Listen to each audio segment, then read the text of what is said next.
So ഇതാണ് ഷവോമിയുടെ latest Redmi K50i. ഈ ഒരു വീഡിയോ ലേറ്റസ്റ്റ് അല്ല, കാരണം അത്യാവശ്യം വൈകി, എനിക്കറിയാം. ഇതെത്താൻ വൈകി, ഈ ഒരു ഫോൺ എത്താൻ വൈകിയത് കൊണ്ടാണ്. ഷവോമി പറയുന്ന അനുസരിച്ച് ഈ ഒരു പ്രൈസ് പോയിന്റിൽ 90 FPS BGMIയിൽ 90 FPS തരുന്ന ഏക ഫോണാണ്. അത് ആക്ച്വലി ശരിയാണ്, പക്ഷേ ശരിക്കും 90 FPS ഉണ്ടോ? സെറ്റിംഗ്സിൽ 90 FPS കാണിക്കുന്നുണ്ട്, ദാറ്റ്സ് ഫോർ ഷുവർ. പക്ഷേ കളിക്കുമ്പോൾ 90 FPS കിട്ടുന്നുണ്ടോ? ഞാൻ കഴിഞ്ഞ 2-3 ദിവസമായിട്ട് ടെസ്റ്റ് ചെയ്തുകൊണ്ടിരിക്കുകയായിരുന്നു. ഓക്കെ, ഈ ഒരു ഫോണിനെ കുറിച്ചുള്ള എൻ്റെ ഫ്രാങ്ക് ഒപ്പീനിയൻ ഞാൻ ഷെയർ ചെയ്യുന്നുണ്ട്. വീഡിയോ അവസാനം വരെ കാണുക, കൂടുതൽ സമയം വേസ്റ്റ് ചെയ്യാതെ ലെറ്റ്സ് റോൾ. ആദ്യം ഒരു ക്വിക്ക് അൺബോക്സിംഗ്. റെഡ്മിയുടെ white packaging, SIM ejector pin, പുസ്തകം, TPU കേസ്, ഫോണുണ്ട് മാറ്റി വെക്കാം, 67 വാട്ടിൻ്റെ fast charger and finally type C charging cable. So ഈ ഒരു ഫോണിൻ്റെ ഹൈലൈറ്റ് ഇതിൻ്റെ പെർഫോമൻസ് ആണ്. നമുക്കത് തന്നെ ഫസ്റ്റ് നോക്കാം. ഓക്കെ, സോ MediaTekന്റെ Dimensity 8100 മാക്സ് ചിപ്സെറ്റ് ആണ് ഈ ഫോണിൽ വരുന്നത്. 5 നാനോമീറ്റർ ചിപ്സെറ്റ് ആണ്, 2.85 GHz ആണ് ടോപ്പ് ക്ലോക്ക് സ്പീഡ്. അത്യാവശ്യം പവർഫുൾ ചിപ്സെറ്റ് ആണ്. നോർമലി ഈ 35-40 പ്ലസ് പ്രൈസ് സെഗ്മെന്റിൽ വരുന്ന ഒരു ചിപ്സെറ്റ് ആണ് ഇവിടെ ഇവർ കൊടുത്തിട്ടുണ്ട്. That's nice. അത്യാവശ്യം പവർഫുൾ ചിപ്സെറ്റ് ആണ് വരുന്നത്. 6GB 128GB 8GB 256GB ആണ് 2 RAM storage variance. Flagship level LPDDR5 RAM and UFS 3.1 സ്റ്റോറേജും കൊടുത്തിട്ടുണ്ട്. നോർമലി നമ്മൾ ഷവോമി ഫോൺസിൽ, അതായത് MIUI ഉള്ള ഷവോമി ഫോൺസിൽ ഈ ബഗ്സും സ്റ്റട്ടേഴ്സൊക്കെ നോട്ടീസ് ചെയ്യാറുണ്ട്. പക്ഷേ MIUI 13 വന്നതിന് ശേഷം പിന്നെ കൂടെ അത്യാവശ്യം പവർഫുൾ ചിപ്സെറ്റ് ആണെങ്കിൽ അങ്ങനെ കാര്യമായ സ്റ്റട്ടേഴ്സും ലാഗ്സും ഒന്നും ഞാൻ ഇതുവരെ ഫേസ് ചെയ്തിട്ടില്ല. 100% സ്മൂത്ത് ആണോ എന്ന് ചോദിച്ചാൽ അല്ല, പക്ഷേ ഒരു 97-98% ഓക്കെ ആണ്. Android 12 വരുന്നുണ്ട് വിത്ത് MIUI 13. ഷവോമി 2 വർഷത്തേക്കുള്ള OS അപ്ഡേറ്റ്. സോ നമുക്കിതിൽ Android 13 and 14 വരെ കിട്ടും. പിന്നെ 3 വർഷത്തേക്കുള്ള സെക്യൂരിറ്റി അപ്ഡേറ്റും പ്രോമിസ് ചെയ്തിട്ടുണ്ട്. 144 ഹെർട്സിന്റെ റിഫ്രഷ് റേറ്റ് നല്ലോണം ഹാൻഡിൽ ചെയ്യുന്നുണ്ട്. അങ്ങനെ ഇഷ്യൂ ഒന്നുമില്ല. ആ ഒരു സ്മൂത്ത്നെസ് ഉണ്ടല്ലോ, ഫാസ്റ്റ് റിഫ്രഷ് റേറ്റിന്റെ സ്മൂത്ത്നെസ് ഒക്കെ കിട്ടുന്നുണ്ട്. ചില ബ്ലോട്ട് വേഴ്സ് ഒക്കെ വരുന്നുണ്ട്, അത് വേണമെങ്കിൽ ഡിലീറ്റ് ചെയ്യുന്നതായിരിക്കും best option. So overall software എക്സ്പീരിയൻസിൽ എനിക്ക് അങ്ങനെ വലിയ ഇഷ്യൂ ഒന്നും ഞാൻ ഫേസ് ചെയ്തില്ല. ഇനി ഗെയിമിംഗ് എക്സ്പീരിയൻസ്, ഇത് ബേസിക്കലി BGMI എന്നൊരു ഗെയിമിന് വേണ്ടിയാണ് നല്ലോണം ഒരു ഓപ്റ്റിമൈസ് ചെയ്ത് വെച്ചിരിക്കുന്നത്. കാരണം നമ്മൾ സെറ്റിംഗ്സ് ഓപ്പൺ ചെയ്യുമ്പോൾ 90 FPS കിട്ടുന്നുണ്ട്. പക്ഷേ ഒരു കാര്യം എന്നെ സാഡാക്കി, അതായത് HDR സെറ്റിംഗ്സ് എടുക്കുമ്പോൾ അൾട്ര വരെ കിട്ടുന്നുള്ളൂ. ഇത് എടുത്തു പറയാനുള്ള കാരണം എന്താണെന്ന് വെച്ചാൽ 8.2 ലാഖിൻ്റെ Antutu സ്കോർ കിട്ടുന്നുണ്ട്. ഞാൻ നോട്ടീസ് ചെയ്ത് അതുകൊണ്ടാണ് ഷെയർ ചെയ്തത്. കാരണം iPhone 13 Pro Max ആണെങ്കിലും എല്ലാവരും സ്മൂത്ത് ഇട്ട് തന്നെയാണ് കളിക്കുന്നത്. അതായത് ഈ പ്രോപ്പർ ഗെയിമേഴ്സൊക്കെ സ്മൂത്ത് സെറ്റിംഗ്സിലാണ് കളിക്കുന്നത്. ഇവിടെ സ്മൂത്ത് സെറ്റിംഗ്സിൽ 90 FPS വരുന്നുണ്ട്. നല്ലൊരു സ്റ്റേബിൾ ഗെയിം പ്ലേ കിട്ടുന്നുണ്ട് കേട്ടോ. ഞാൻ TDM ആൻഡ് ക്ലാസിക് രണ്ടും കളിച്ച് നോക്കിയായിരുന്നു, കുറേ നേരം കളിച്ച് നോക്കി. സോ സംഭവം എന്താണെന്ന് വെച്ചാൽ 90 FPS ഉണ്ടോ എന്ന് ചോദിച്ചാൽ 90 FPS ഉണ്ട്. പക്ഷേ ഈ 41 ഡിഗ്രി 42 ഡിഗ്രി ടെമ്പറേച്ചർ എത്തുമ്പോഴേക്കും അത് 60 FPS അങ്ങ് വരും. സോ നമ്മൾ സ്റ്റാർട്ട് ചെയ്യുമ്പോൾ, ഗെയിം പ്ലേ സ്റ്റാർട്ട് ചെയ്യുമ്പോൾ, അതായത് നമ്മൾ 1, 2, 3, 4 മണിക്കൂർ ഇരുന്ന് കളിക്കുന്നുണ്ടെങ്കിൽ ഫസ്റ്റ് അരമണിക്കൂർ 3/4 മണിക്കൂറൊക്കെ നമുക്ക് ചിലപ്പോൾ കിട്ടും. ആ ഒരു 90 FPS കിട്ടുന്നുണ്ടെങ്കിലും അതിനുശേഷം അത് 60 FPS വരുന്നുണ്ട്. ഇടയ്ക്കിടയ്ക്ക് ചിലപ്പോൾ ചാടുന്നുണ്ട്, 70-75 ചാടുന്നുണ്ട്. പക്ഷേ 60 FPS തിരിച്ചു പോകുന്നുണ്ട്. ആ ഒരു ടെമ്പറേച്ചറിൽ ത്രോട്ട്ലിംഗ് ചെയ്ത് വെച്ചിട്ടുണ്ടോ എന്നറിയില്ല, അതാവാനാണ് സാധ്യത. I am not sure. പക്ഷേ 90 FPS ഉണ്ടോ എന്ന് ചോദിച്ചാൽ 90 FPS ഉണ്ട്. കുറച്ച് സമയത്തേക്ക് 90 FPS കളിക്കാൻ പറ്റും. 60 FPS നല്ല സ്റ്റേബിളായിട്ട് കിട്ടുന്നുണ്ട്. അതായത് 58-59 FPS.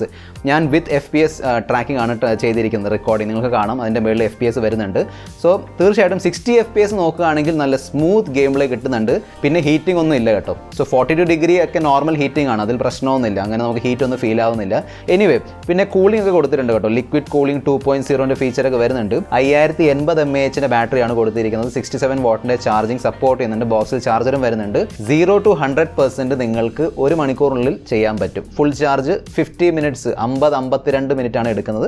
That is fine. 6.6 ഇഞ്ചിന്റെ full HD plus 144 hertz FFS LCD display ആണ് കൊടുത്തിരിക്കുന്നത്. HDR10 സപ്പോർട്ട് ചെയ്യുന്നുണ്ട്. 270 ഹെർട്സിന്റെ ആണ് ടച്ച് സാമ്പിളിംഗ്. ഗൊറില്ല ഗ്ലാസ് 5ന്റെ പ്രൊട്ടക്ഷൻ ഒക്കെ കൊടുത്തിട്ടുണ്ട്. സോ ഷവോമി പറയുന്ന അനുസരിച്ച് ഇതിൽ FFS LCD ഡിസ്പ്ലേ ആണ് വരുന്നത്. FFS എന്ന് പറയുമ്പോൾ ഫ്രിഞ്ച് ഫീൽഡ് സ്വിച്ചിങ് ആണ്. നോർമൽ നമ്മൾ ബഡ്ജറ്റ് അല്ലെങ്കിൽ ഈ മിഡ് റേഞ്ച് സെഗ്മെന്റിൽ കണ്ടുവരുന്ന IPS LCD പാനൽ ഉണ്ടല്ലോ, അതിനേക്കാളും ബെറ്റർ ക്വാളിറ്റിയോടെ കിട്ടുന്നുണ്ട് എന്നാണ് പറയുന്നത്. അതൊരു പരിധി വരെ ശരിയാണ്. ഞാൻ സൈഡ് ബൈ സൈഡ് കാണിക്കുന്നുണ്ട് AMOLED and LCD. So colours അവർ നല്ലോണം കാലിബ്രേറ്റ് ചെയ്തിട്ടുണ്ട് കേട്ടോ. ആ കളറിന്റെ മേലെ അവർ വർക്ക് ചെയ്തിട്ടുണ്ട്. സോ നല്ല കളേഴ്സ് കിട്ടുന്നുണ്ട്. നമ്മൾ നോർമലി കിട്ടുന്ന IPS LCD പാനൽ ഉണ്ട്, അതുമായിട്ട് കമ്പയർ ചെയ്യേണ്ട. അത് പറയുമ്പോഴും LCD ആണ്, AMOLED ആണ്. സോ രണ്ടിന്റെയും ടെക്നോളജി വേറെയാണ്. ആ ബ്ലാക്ക് പോർഷൻസ് കണ്ടോ, ഇരുണ്ടിരിക്കുന്ന സ്ഥലങ്ങളൊക്കെ AMOLED ഡിസ്പ്ലേ ഡിസ്പ്ലേയിൽ അത് ഡീപ്പ് ബ്ലാക്ക് ആണ്, അതായത് സീറോ ബ്ലാക്ക് കിട്ടും. കാരണം അതിൻ്റെ ടെക്നോളജി അങ്ങനെയാണ്. LCDയിൽ ആ ഒരു ഡീപ്പ് ബ്ലാക്ക് കിട്ടില്ല. പിന്നെ കളേഴ്സ് ആണെങ്കിലും AMOLEDൽ കുറച്ചും കൂടി കോൺട്രാസ്റ്റ് കിട്ടും. ഈ ഫോണിൽ HDR10 സർട്ടിഫിക്കേഷൻ, അതുകൂടാതെ ഡോൾബി വിഷൻ സപ്പോർട്ടും വരുന്നുണ്ട്. ഈ രണ്ടും നെറ്റ്ഫ്ലിക്സിൽ വർക്കും ആവുന്നുണ്ട്. Okay, wide one L1 support കൊടുത്തിട്ടുണ്ട്. സോ നിങ്ങൾക്ക് ഫുൾ HD വീഡിയോസ് ഒക്കെ സ്ട്രീം ചെയ്യാൻ പറ്റും. ഒരു ഗെയിമറിന്റെ പോയിന്റ് ഓഫ് വ്യൂ LCD ആണോ AMOLED ആണോ ഡസ് നോട്ട് മാറ്റർ. പക്ഷെ നിങ്ങൾ ഒരുപാട് കണ്ടന്റ് ഒക്കെ ആസ്വദിക്കാറുണ്ടെങ്കിൽ, കണ്ടന്റ് എന്ന് പറയുമ്പോൾ ഈ Netflix, Amazon Prime video, Sony Liv, YouTube, മൂവീസൊക്കെ കാണുന്ന ആളാണെങ്കിൽ AMOLED ഡിസ്പ്ലേസ് ആണ് കുറച്ചുകൂടി ബെറ്റർ ഈ viewing experience, cinematic viewing experience തരുന്നത്. ഓക്കെ, തീർച്ചയായിട്ടും ഇത് ഞാൻ ക്ലിയർലി എടുത്തു പറയാനുള്ള കാരണം എന്താണെന്ന് വെച്ചാൽ ചില വീഡിയോസിൽ ഞാൻ കേട്ടു അവർ പറയുന്നുണ്ട് AMOLED പോലൊരു ഡിസ്പ്ലേ ഒക്കെ ഉണ്ടെന്ന്. AMOLED പോലൊരു ഡിസ്പ്ലേ ഒന്നല്ല. പക്ഷേ നിങ്ങളുടെ പ്രയോറിറ്റി അനുസരിച്ച് വേണം നിങ്ങളൊരു ഡിസിഷൻ എടുക്കാൻ. പിന്നെ ഹെഡ്ഫോൺ ജാക്ക് കൊടുത്തിട്ടുണ്ട് കേട്ടോ. നോർമലി ഈ പ്രൈസ് സെഗ്മെന്റിൽ ഇപ്പം ഹെഡ്ഫോൺ ജാക്സ് ഇല്ലാതാവുകയാണ്, ഇവിടെ വരുന്നുണ്ട്. സോ ഒരു ഗെയിമിംഗ് ഫോണാണ്, ഒരു പെർഫോമൻസ് ഫോണാണ്, അതുകൊണ്ട് തന്നെ ഹെഡ്ഫോൺ ജാക്ക് ഇമ്പോർട്ടൻ്റ് ആണ്. ഇവിടെ അത് കൊടുത്തിട്ടുണ്ട്. സോ അത് വലിയൊരു പ്ലസ് പോയിന്റ് തന്നെയാണ് തീർച്ചയായിട്ടും. കാരണം ആ ഒരു ഡോങ്കിൾ അല്ലെങ്കിൽ USB Type-C ഇയർഫോൺസ് അല്ലെങ്കിൽ TWS ഒന്നും ഉപയോഗിക്കേണ്ട ആവശ്യമില്ല. പ്രോപ്പർ 3.5mm ഇയർഫോൺസും ഹെഡ്ഫോൺസും ഉപയോഗിച്ച് നിങ്ങൾക്ക് ഇതിൽ ഗെയിംസ് ഒക്കെ കളിക്കാൻ പറ്റും, അല്ലെങ്കിൽ വീഡിയോസ് ഒക്കെ കാണാൻ പറ്റും. ഡ്യുവൽ സ്റ്റീരിയോ സ്പീക്കേഴ്സിന്റെ ഓപ്ഷൻ വരുന്നുണ്ട്. അത്യാവശ്യം ലൗഡ് ആണ്. ഓക്കെ, അതായത് ഈ പ്രൈസ് സെഗ്മെന്റിൽ വരുന്ന ഒരു ഡ്യുവൽ സ്റ്റീരിയോ സ്പീക്കറിന്റെ ഒരു ഫീൽ ഇവിടെ കിട്ടുന്നുണ്ട്. ഡോൾബി ആറ്റ്മോസ് സപ്പോർട്ടും ചെയ്യുന്നുണ്ട്. ഇതിൽ കൊടുത്തിരിക്കുന്ന side mounted finger print scanner നല്ലോണം വർക്ക് ആവുന്നുണ്ട്. നല്ല ഫാസ്റ്റ് ആണ്, സെക്യൂർ ആണ്. അതേ രീതിയിൽ ഫേസ് അൺലോക്കിലും അങ്ങനെ വലിയ ഇഷ്യൂ ഒന്നുമില്ല. രണ്ടും സ്മൂത്ത്ലി വർക്ക് ആവുന്നുണ്ട്. X-ആക്സിസ് ലീനിയർ മോട്ടറാണ് കൊടുത്തിരിക്കുന്നത്. സോ നല്ലൊരു ഹാപ്റ്റിക് ഫീഡ്ബാക്ക് എക്സ്പീരിയൻസ് കിട്ടുന്നുണ്ട്. ഓക്കെ, നല്ല രീതിയിൽ അത് ഇൻറ്റിഗ്രേറ്റ് ചെയ്തിട്ടുണ്ട്. അതായത് നമ്മൾ വോളിയം ഒക്കെ അപ്പ് ആൻഡ് ഡൗൺ ഒക്കെ ചെയ്യുമ്പോൾ, വോളിയം റോക്കർ ഉപയോഗിച്ച് അപ്പ് ആൻഡ് ഡൗൺ ഒക്കെ ചെയ്യുമ്പോൾ ആ ഒരു ഹാപ്റ്റിക് ഫീഡ്ബാക്ക് കിട്ടുന്നുണ്ട്. പിന്നെ ഈ ഹാപ്റ്റിക് ഫീഡ്ബാക്കിന്റെ സ്ട്രെങ്ത് നമുക്ക് സ്ലൈഡർ ഉപയോഗിച്ച് കൂട്ടുകയും കുറയ്ക്കുകയും ഒക്കെ ചെയ്യാൻ പറ്റും. ഫോണിന്റെ വെയിറ്റ് ആവറേജ് വെയിറ്റ് ആണ്, 200 gram ആണ് വെയിറ്റ്. പക്ഷേ അത്യാവശ്യം തിക്കാണ് കേട്ടോ. 8.9mm ആണ് തിക്നെസ്. പ്ലാസ്റ്റിക്കിന്റെ ബാക്കും പ്ലാസ്റ്റിക്കിന്റെ ഫ്രെയിം ആണ് വരുന്നത്. ഷൈനി മാറ്റ് ഫിനിഷ് ആണ് കൊടുത്തിരിക്കുന്നത്. സോ മാറ്റ് ഫിനിഷ് ആണ്, പക്ഷേ ഷൈനി ആണ്. ഡ്യുവൽ നാനോ സിം സ്ലോട്ട് ആണ് കൊടുത്തിരിക്കുന്നത്. സോ നിങ്ങൾക്ക് ഇവിടെ മൈക്രോ SD കാർഡ് ഫിറ്റ് ചെയ്യാൻ പറ്റില്ല. 64 മെഗാപിക്സലിന്റെ ട്രിപ്പിൾ ക്യാമറ സെറ്റപ്പ് ആണ് വരുന്നത്. 64 മെഗാപിക്സലിന്റെ പ്രൈമറി സെൻസർ, 8 മെഗാപിക്സലിന്റെ അൾട്രാ വൈഡ്, 2 മെഗാപിക്സലിന്റെ മാക്രോ, 4K 30 FPS ആണ് maximum video resolution. Selfie camera 16 മെഗാപിക്സലിന്റേതാണ്. 1080p 30 FPS ആണ് മാക്സിമം സെൽഫി വീഡിയോ റെസൊല്യൂഷൻ. ഷവോമിയുടെ ആ ഒരു പഞ്ചി കളേഴ്സും പിന്നെ കോൺട്രാസ്റ്റി ഫോട്ടോസ് ഉണ്ടല്ലോ, വാം കോൺട്രാസ്റ്റി ഫോട്ടോസും, എക്സാക്ട്ലി അതേ പ്രോസസ്സിംഗ് ആണ് ഇവിടെയും വരുന്നത്.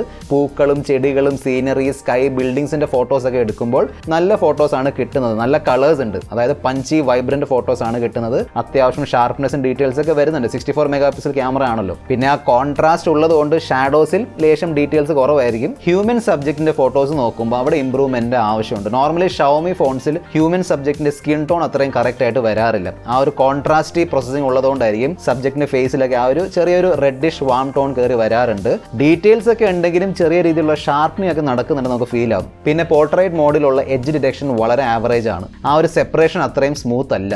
അൾട്രാവൈഡ് ഫോട്ടോസ് ഓക്കെ ആയിട്ട് തോന്നി. അതായത് മെയിൻ ക്യാമറയിൽ വരുന്ന ഒരു കളേഴ്സ് ഒക്കെ ഉണ്ടല്ലോ, സോ ആ ഒരു കളേഴ്സ് അൾട്രാവൈഡിലും ക്യാപ്ചർ ചെയ്യാൻ പറ്റുന്നുണ്ട്, ഒരു പരിധിവരെ ക്യാപ്ചർ ചെയ്യുന്നുണ്ട്. കാരണം ഓവറോൾ ഒരു പഞ്ചി പ്രോസസ്സിംഗ് ഉള്ളതുകൊണ്ടാണ് അൾട്രാവൈഡിലും ആ ഒരു കളേഴ്സ് വരുന്നുണ്ട്. So that's okay. Night photos decent ആണ്. അതായത് ലൈറ്റൊക്കെ നല്ലോണം കൺട്രോൾ ചെയ്യുന്നുണ്ടെങ്കിലും ചെറിയ രീതിയിലുള്ള സോഫ്റ്റ്നെസ് ഒക്കെ കയറി വരുന്നുണ്ട്.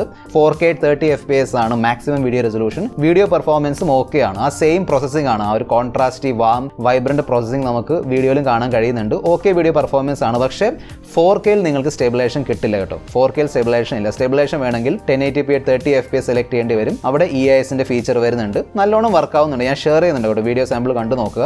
സെൽഫി ക്യാമറ പെർഫോമൻസ് എനിക്ക് ഒട്ടും ഇഷ്ടപ്പെട്ടില്ല. വളരെ ആവറേജ് സെൽഫി ക്യാമറ പെർഫോമൻസ് ആണ്. എന്താണ് പറ്റിയെന്ന് അറിയില്ല. കാരണം 16 മെഗാപിക്സൽ ക്യാമറയാണ്. നോർമലി 16 മെഗാപിക്സൽ ക്യാമറ വെച്ച് നല്ല ഫോട്ടോസ് കിട്ടാറുണ്ട് പല ഫോൺസിലും. ഇവിടെ കിട്ടുന്ന ഫോട്ടോസിന് ആ ഒരു ബഡ്ജറ്റ് ഫീൽ വരുന്നുണ്ട്. നമ്മൾ ബഡ്ജറ്റ് ക്യാമറ വെച്ച് എടുക്കുന്ന അല്ലെങ്കിൽ ബഡ്ജറ്റ് ഫോൺസ് വെച്ച് എടുക്കുന്ന ഒരു ഫീൽ ഉണ്ടല്ലോ, ആ ഒരു ഫീലാണ് ഇവിടെ കിട്ടുന്നത്. സ്കിന്നൊക്കെ ഭയങ്കരമായിട്ട് വൈറ്റ് വാഷ് ചെയ്യുന്നുണ്ട്, ഭയങ്കര സ്മൂത്തനിങ് നടക്കുന്നുണ്ട്. സ്മൂത്തനിങ് ഓഫ് ചെയ്താലും സ്മൂത്തനിങ് വരുന്നുണ്ട്. പിന്നെ കളേഴ്സ് ഒക്കെ ഭയങ്കര ഡള്ളാണ്. എന്താണെന്ന് അറിയില്ല, എവിടെയോ എന്തോ ചെറിയൊരു സ്പെല്ലിംഗ് മിസ്റ്റേക്ക് ഉണ്ട്. അപ്ഡേറ്റിലൂടെ ശരിയാക്കാൻ പറ്റുമോ എന്നറിയില്ല. Anyway average selfie camera performance ആണ് കിട്ടുന്നത്. പക്ഷേ സെൽഫി വീഡിയോസിൽ അത്യാവശ്യം നല്ല സ്റ്റെബിലൈസേഷൻ വരുന്നുണ്ട്. അതായത് ഭയങ്കരമായ സ്റ്റെബിലൈസേഷൻ ഇല്ല, പക്ഷേ അങ്ങനെ ഷേക്സും ജിറ്റേഴ്സ് ഒക്കെ ഒരുപാടൊന്നുമില്ല. സോ സ്റ്റെബിലൈസേഷൻ അവർ സെൽഫി വീഡിയോയിൽ കൊടുത്തിട്ടുണ്ട്. 1080p 30 FPS ആണ് സെൽഫി വീഡിയോ റെസൊല്യൂഷൻ. IR ബ്ലാസ്റ്ററിന്റെ ഫീച്ചർ വരുന്നുണ്ട്. 12 5G ബാൻഡ്സിനുള്ള സപ്പോർട്ട് കൊടുത്തിട്ടുണ്ട്. That's nice. Carrier aggregation support വരുന്നുണ്ട്. And finally SAR value is under limit. ഈ ഫോണിന്റെ 6GB 128GB പ്രൈസ് ആണ് 25,999. So starting price is 25,999. എൻ്റെ ഒരു സജഷൻ ആയിരിക്കും ഈ ഒരു ഫോൺ ഓഫർ സമയത്ത്, ഇപ്പോഴും ഓഫർ ഉണ്ടോ എന്ന് അറിയില്ല കേട്ടോ. സോ സോ 2000-3000 രൂപ കുറച്ച് കിട്ടുകയാണെങ്കിൽ 22,500 23,000 കിട്ടുന്നുണ്ടെങ്കിൽ ആ പ്രൈസ് പോയിന്റ് നിങ്ങൾക്ക് വേണമെങ്കിൽ കൺസിഡർ ചെയ്യാം. വാങ്ങണമെന്നല്ല ഞാൻ പറയുന്നത്, കൺസിഡർ ചെയ്യാം. എസ്പെഷ്യലി നിങ്ങളുടെ പ്രയോറിറ്റി ഗെയിമിംഗ് ആണെങ്കിൽ, സ്പെഷ്യലി BGMI ആണെങ്കിൽ. BGMI ഇപ്പം ഇല്ല, പക്ഷേ അത് തിരിച്ച് വന്നാൽ, അതുകൊണ്ടാണ് ഞാൻ ഗെയിം പ്ലേ ഫീച്ചേഴ്സ് ഒക്കെ കാണിച്ചു തന്നത്. കാരണം ഇനി പിന്നീട് അത് തിരിച്ച് വന്നാൽ ഒന്നോടെ നമുക്ക് ഇതിൻ്റെ വീഡിയോ ഒന്നും ചെയ്യാൻ പറ്റില്ല. അതുകൊണ്ടാണ് ഇപ്പോൾ തന്നെ ചെയ്ത് കാണിച്ചത്. സോ 90 FPS ഓപ്ഷൻ ഉണ്ടെങ്കിലും 90 FPS ഉണ്ട് എന്ന് വിചാരിച്ച് വാങ്ങിക്കരുത്. അത് കുറച്ച് സമയത്തേക്ക് ഉള്ളതിന് ശേഷം 60 FPS. 60 FPS മതിയെങ്കിൽ നല്ല സ്മൂത്ത്, വളരെ നല്ല സ്മൂത്ത് 60 FPS ഗെയിം പ്ലേ ഇവിടെ കിട്ടുന്നുണ്ട്. That's for sure. ഇത് ബാലൻസ്ഡ് ഫോണല്ല, ഇതൊരു പെർഫോമൻസ് ഓറിയൻറ്റഡ് ഫോണാണ്. സോ ആ പോയിന്റ് ഓഫ് വ്യൂ നോക്കിയാൽ മതി. സോ അതായിരിക്കും എൻ്റെ സജഷൻ. നിങ്ങളുടെ ഒരു priority pure performance, pure gaming, specially pure BGMI gaming ആണെങ്കിൽ ഈ ഫോൺ നോക്കാം, അല്ലെങ്കിൽ മറ്റു ഓപ്ഷൻസ് കൺസിഡർ ചെയ്യാം. This is a friend mister perfect tech signing off. Good bye.